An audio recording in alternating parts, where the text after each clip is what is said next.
get an empty notebook and sit down and start writing. Manifest in writing. Let it flow through you onto paper from your energy in your body, and manifest, create what you want, and put it all in a positive way. If you want to attract someone in your life that won't hit you, then don't put, I want a man that doesn't hit me. Put, I want a man that touches me gently. I want an abundance. I want to be closer to my kids. I want to manifest the money to allow me to travel to visit my relatives whenever I want. Put that down on a piece of paper. Manifest it. If you need to do a ceremony, I believe that we're very far removed from rituals and ceremonies. I believe that they should be more a part of our lives, and that's part of our manifesting process. If you need to put it in a fire, if you need to give it away, if you need to hide it in a closet, if you need to just wad it up and throw it away, send it down the river in a bottle, just give it away. When you truly give it away to Spirit, it manifests back to you. And if you need to do it in a way that's more physical so you can see it, feel it, understand it that way, instead of doing it in air and thought, then by all means, take whatever step you need to be your best. Yeah, writing is such a powerful tool. I use it all the time in Life Masters, in my coaching business, and the things I do there, because it crystallizes thought. It takes your thought and actually puts it into reality. It's real once you write it down. It's actually taking form as a writing, and I would say do that. And what you were saying, I would even advise, and I advise my clients to put it in the present tense. Write it like it's right now. I have a man that, and so, or I have a woman, or I have this much money. I'm so happy and grateful now. That is a way to start that. I'm so happy and grateful now that my life looks just like this, and you write it out that way. And if you do that every day, at the beginning of your day, if you start your day like that, that will change your life. You will absolutely see results. And just be, now a year later, you may not be writing the same thing you wrote a year ago. It'll be completely different. There'll be an evolution there. And because you'll have things show up in your life that you did write a week ago or a month ago or 6 months ago, that those things show up in your life as reality, as something that you can have and touch and hold. And so a year later, you won't need to write the same thing you wrote a year ago. But it's an evolutionary process. It's incredible, and absolutely writing is such a key. And what's interesting, too, if you find someone to trust to keep that notebook for a year, go back and read it a year later, it's amazing what you will see that you did manifest because you believed you could. Star Dancer, you were saying that you felt that there needed to be more ceremony in life.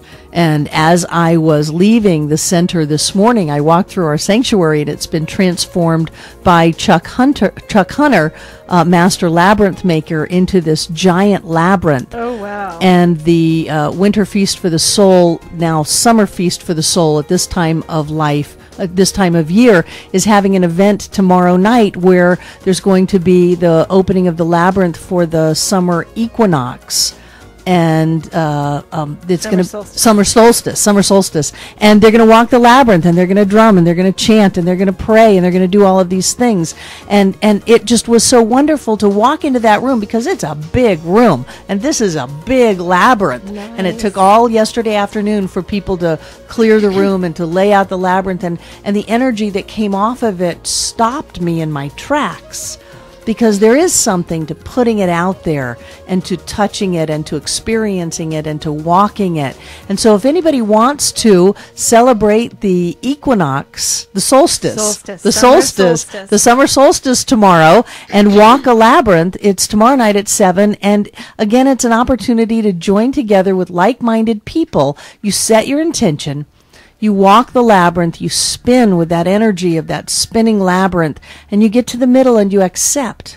You let go and you walk back out. And what a wonderful way to live life, to be able to set our intention in the morning, like you were saying, Zeb, with your writing. I'm so happy and grateful now that. To spin with the energy of the day, to flow with it, to release, and to walk out into your life. It's a great opportunity to simply bring that out into form. Absolutely, and the feeling that goes along with those ceremonies is so great. Like you said, the energy when you just see, you go in the empty room and you just, it's no people in there, but it's not empty, and so you go in there and that energy stops you, and it's such the going in and having the experience and letting it go. I mean, sometimes we forget about when we're growing, and we're always growing, that one of the most important parts about growing is letting go, because you have to let go of whatever it is that you are moving away from, so that what you're moving towards and what's moving towards you can come in, there's space for it. There's the example of in the autumn when the leaves are falling off the trees. You never see a tree that's just holding on to the leaves like it's never going to have any more leaves again. It lets them go because it knows that it has to move into the dormant state, and that's just part of the way life works. Well, here again, we have this idea that you can see things from two different levels. At one level, you see this energy vortex or this point of power in the world, and so the native indigenous people would build something around that to use that power, to sit in it. They would build the medicine wheel or the Stonehenge or something like that. And then you've got this other way of looking at it and saying, oh, there's nothing there because all I can see is what's hard and fast. And I think that as a people, we are evolving to be able to see that which was unseen. And by seeing that which was unseen, we bring it into the scene. And so the labyrinth, I'm so grateful that we are blessed with Chuck Hunter, master labyrinth builder, to be a part of our center and to build us labyrinths on such special days, to notice that the moon is full or the moon is new, and to feel that different energy. I think that we're all evolving into a higher level of consciousness where we are more aware of things that so many people are still blinded to. I agree. In fact, if you check out Daniel Brinkley's website, Daniel Brinkley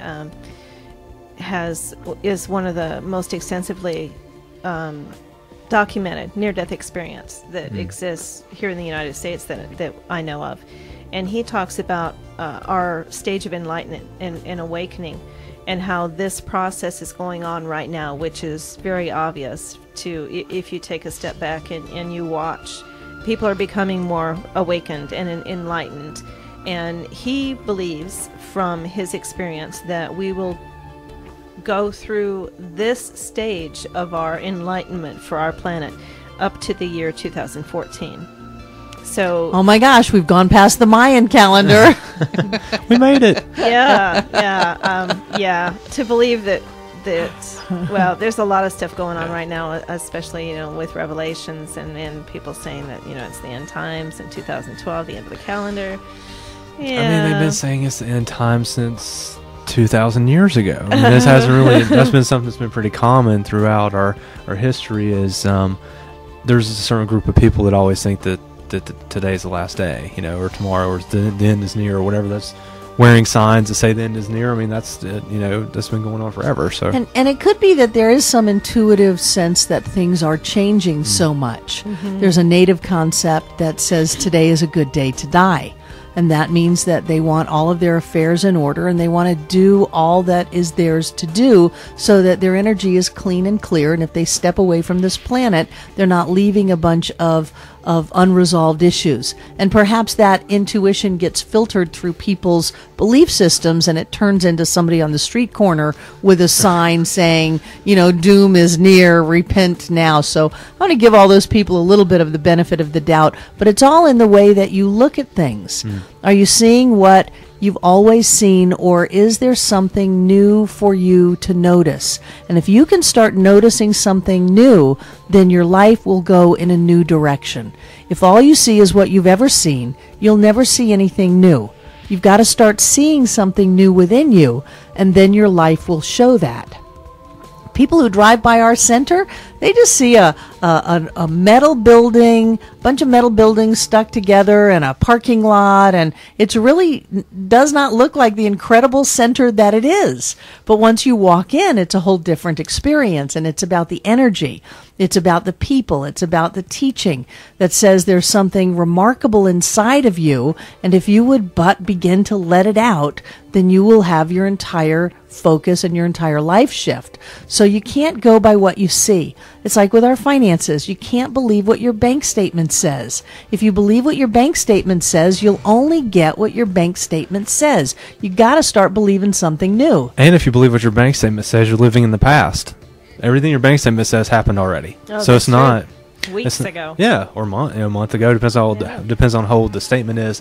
So even if you're looking at your account online, it's all old news. Everything that's there is old news. It's not showing the newness of life. It is not reflected in your bank statement. And to go back a moment, Barbara, you're talking about the center, and just like the bank statement, don't look at it, don't judge it by what you see, you or anything in life. But it's about the feeling that you get when you're in the center. There's that energy there, or the medicine wheel, or the labyrinth, whatever it is. It's the energy, it's the feeling that you get, because this is a feeling universe. I mean, you can feel love right now. If you want to feel love, you can feel it right now in this moment. You can close your eyes and feel love, or you can open your eyes and feel love. Even if there's not any evidence of it around you, no matter where you are, you can feel prosperous if you choose to. Mm-hmm. You can feel healthy if you choose to. And so, and what happens is there's a law of cause and effect. If I pick that pen up and I drop it, it's going to hit the ground. Period. That's just the way that it works. Mm-hmm. And so that law is always working. It's always there. And so by feeling the feelings of love, or feeling the feelings of prosperity, or feeling the feelings of health, or of wholeness, or whatever it is that you're wanting in life, you have to feel it first. Then when you feel it, that sets the law in motion. That causes you to act. You take an action. That sets the law of cause and effect in motion, and that brings your results into your life. And that's the formula. It's very simple, theoretically. It's very simple to grasp. Now, taking action, sometimes you need help. That's why a lot of times a wealth and business coach comes in handy, or a minister or anyone else can, or a friend, to help you kind of organize which way you want to go and take the steps and be there to cheer you on as you do it. Cool. Yep, I agree. Let's take a break right now for a station ID, and we'll be right back.